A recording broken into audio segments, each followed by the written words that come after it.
मराठा आरक्षण जाहीर झाल्यानंतर हिंगोली येथे सकल मराठा समाजाच्या वतीने फटाके फोडून जल्लोष करण्यात आला। मागील 6 महिन्यापासून मराठा आरक्षणाचा लढा चालू होता।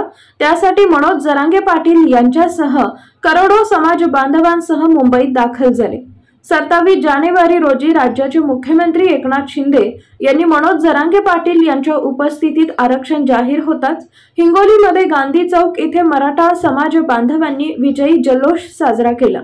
हिंगोलीत शनिवारी सकाळी 1000 लिटर दुधाचे मोफत वाटप करत फटाके फोडून आरक्षणाचा जल्लोष साजरा केला। यावेळी समाज बांधवांची मोठ्या संख्येने उपस्थिती होती। हिंगोली जिल्हा प्रतिनिधी चंद्रकांत वैद्य, शिवशाही न्यूज, हिंगोली। आज मनोज जरांगे पाटील यांनी जे मुंबईला मोर्चा काढला आणि या मोर्चाच्या माध्यमातून सर्व मराठा समाज त्यांच्या पाठीशी निघले असून सरकारला याची दखल घ्यावी लागली आणि आज सर्व मराठ्यांना एक न्याय मिळाल्यासारखं आरक्षण सरकारने जाहीर केलेलं आहे।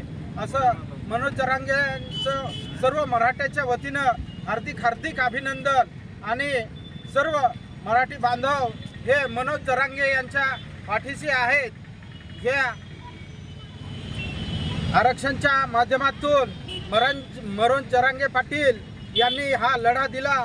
खरंच मराठ्यांच्या अस्मरणीयतेचा आहे आणि छत्रपती शिवाजीच्या महाराजांच्या नंतर खरं जर मराठ्यांची बाजू घेतली असेल तर ती मनोज जरांगे पाटील यांनी घेतली आणि सर्व गोरगरीब मराठ्यांना त्यांनी न्याय मिळवून दिलेला आहे। ताज्या घडामोडी जाणून घेण्यासाठी शिवशाही न्यूज यूट्यूब चॅनलला सबस्क्राइब करा। आपण हा व्हिडिओ फेसबुकवर पाहत असाल तर फेसबुक पेज फॉलो करा आणि शिवशाही न्यूज.com या आपल्या वेबसाईटलाही भेट द्या।